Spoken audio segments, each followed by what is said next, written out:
is you have the job, you have the 3 years experience. The job is, falls under the category that can prove themselves. The job must be permanent. Like, it has to be tenure specific. What do I mean by that? It has to be like a job that gives you a long contract, like 10 years to come and teach in their department, or 5 years. Like, it has to be a permanent long job. That's another requirement. So it has to be a long-term tenured job with an agreed wage, because it's going to come in during the time of petition, because it's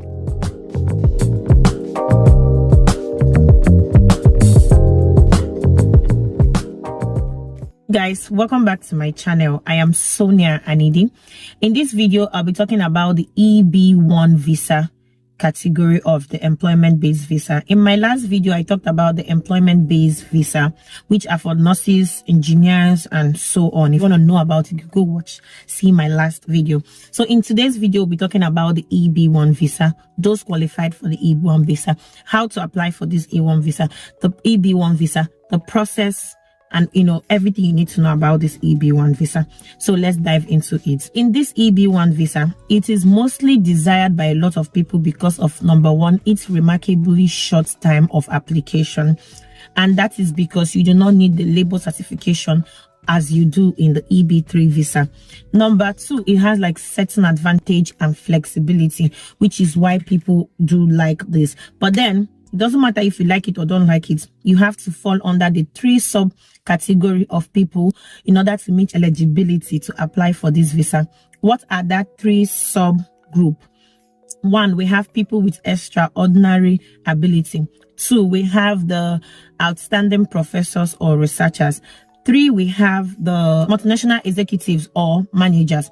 So you have to be in these 3 categories before you can apply for the EB-1 visa, which enables you to come into the USA, live and work. Every subcategory I just mentioned has its own special requirements and eligibility in order to apply in that area. So you cannot just say, oh, okay, I'm a professor, let me go and apply for EB-1 visa. No, it has its own requirements. Or you say I'm a manager of a company, no, it has like special requirements. So let's dive into it.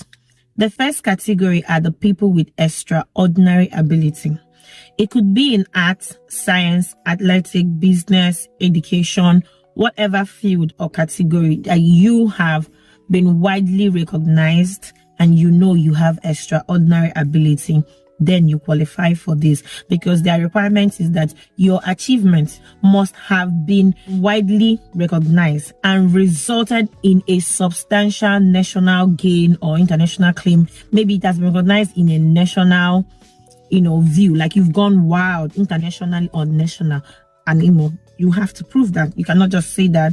They have to know you. Maybe you're a runner, you've done like international like sports or event, and you're good at what you're doing, or you're a teacher, or your business has gone beyond just your company, internationally. Yeah, you qualify for this people with extraordinary ability. The good thing about this people with extraordinary ability is that you don't need an employer for you to file for this EB-1 visa A category, right? You can just go ahead and file for yourself. So that is the very unique thing about it. Like, whatever field you fall under, you just have to go and file it, as long as you're widely recognized and you are good, right? You do not need to have like a job. You don't need to have like an employer file for you, as long as you are going to practice in that field when you arrive the USA. That's one thing that's attached to it. You cannot, come because you have extraordinary ability in business and want to go and have it in some. You have to remain in whatever field that you filed with. So that is, part of the requirement for people with extraordinary ability. Number 2 categories and the requirements for, to know if you meet the eligibility to file is the outstanding professor or researcher. In this category, you must have at least 3 years of experience in teaching or research, depending on which one you think you fall under, right? And you must have an employer, someone who is going to employ you to come and research or teach, because you are outstanding. They've read or you applied and they went through your papers and found out that indeed you are really outstanding. You're a good professor, you're a good researcher, and they want your expertise in their organization. So you must have 3 years experience, you must have an employer, and then also there's a requirement from the employer. The employer or institution like university, institution of higher learning, private research company, division, department, whatever institution it is, must also prove that they have been in business, like 1 full year of business with full-time researchers as their staff.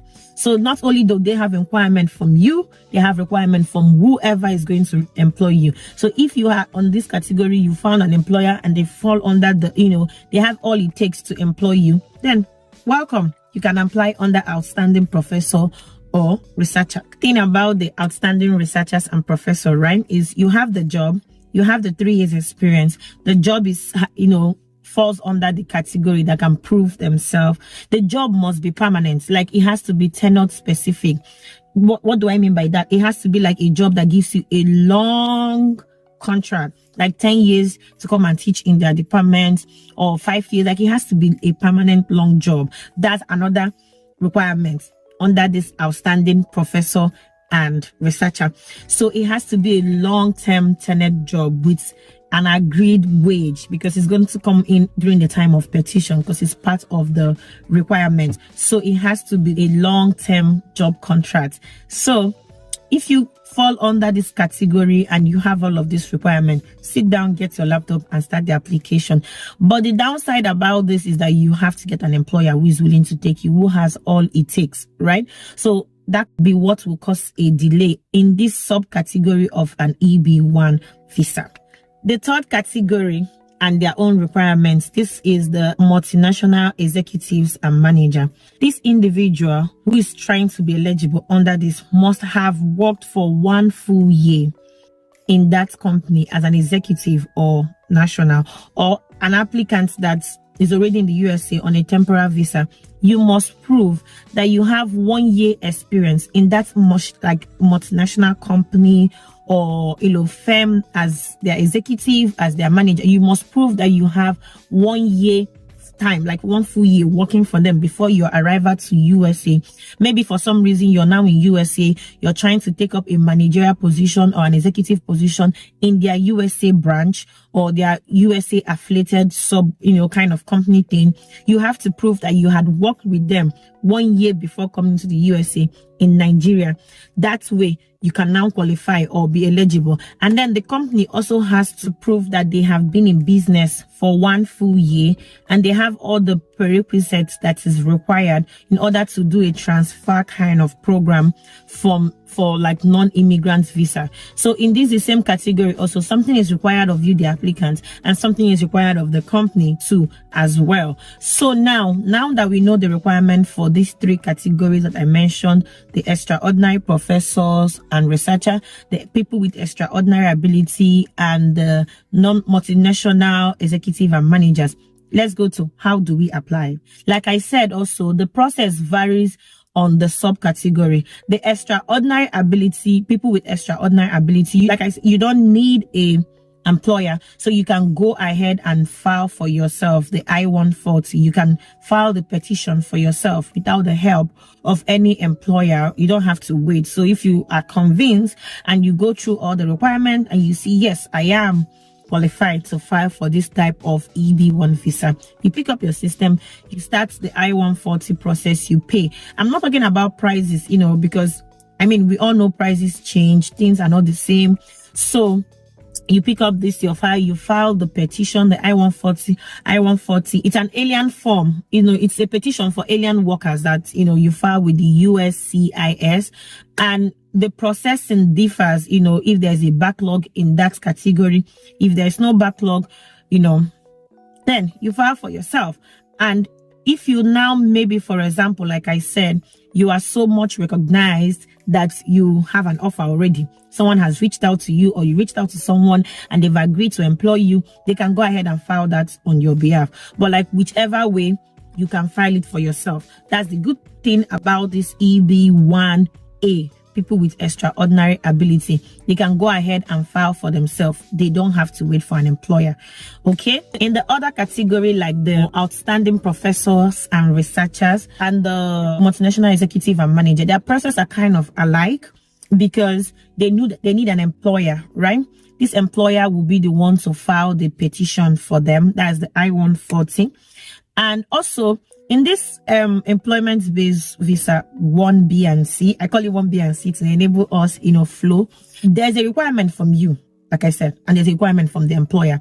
Remember when I said in the employment visa base 1B, which is the outstanding professors, and this, I said that it has to be long-term and it has to be permanent. So now, during the process of filing, the employer will file for you.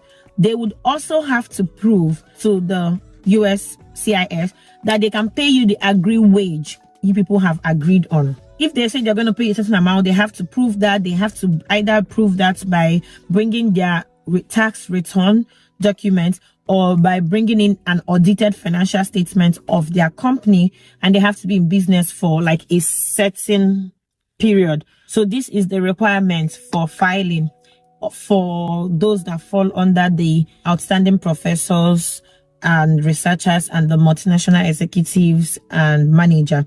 So this part is what is required during process. Now, how long does the process take for this visa? So generally, it depends on the backlog from USCIS, right? Normally, after you file your I-140 or the employer files it for you, you're supposed to get like a feedback process from them. But then I-140 usually takes like 7 months for a regular processing without premium. Then if you want premium, you can go ahead and fill or submit a form known as I-907 with a sum of $25 to USCIS and, for premium expediting. So that's way your form will go faster. But generally, EB-1A, which is the people with extraordinary ability, is faster because they do not need any employer. So they might not encounter any delay at that stage. And the other two do need an employer. But generally, this EB-1 visa is faster than every other form or category of the employment-based visa because they do not require to go through that labor process. I said that earlier, just reinforcing that. After you do file like the I-140, whether it's premium or regular, you are going to receive a notification from the USCIS telling you that they've received your petition and, they're processing that. After that, you're going to receive a notice for biometrics, which in some people, depending on where you are migrating from, you might need an interview. So a notice for interview will come. This is where you now get the acceptance or denial. Like, is there your counsel or whoever is interviewing you can deem you fit, like, yes, you do need to be in the USA to work in this field you claim you want to work, or no, you don't. Then after all of this is done, you will need to apply for the green card. That puts the final touch on all of this process. You will need to apply for your green card using what we call the form I-45 or 145. Sometimes that thing just confuses me. So this will now, what I mean, I'm put this in. Once it's approved, you will get your green card in the mail, and then automatically you become a legal immigrants in the United States to live, work, and practice in whatever field or expertise that has brought you into the USA. And then if you do find this video helpful, or the content is going to provide some useful information here and there for you or your family member or someone in these categories that I have just mentioned, do not forget to subscribe, like, and share, because we don't know who might need this information. If you do like this content, or you have something you want me to share more on, drop it in the comment section. Or maybe you do have more information than I do have, you could drop it in the comment section, and we never can tell who we're helping out in this whole process. All right, thanks guys, see you, bye.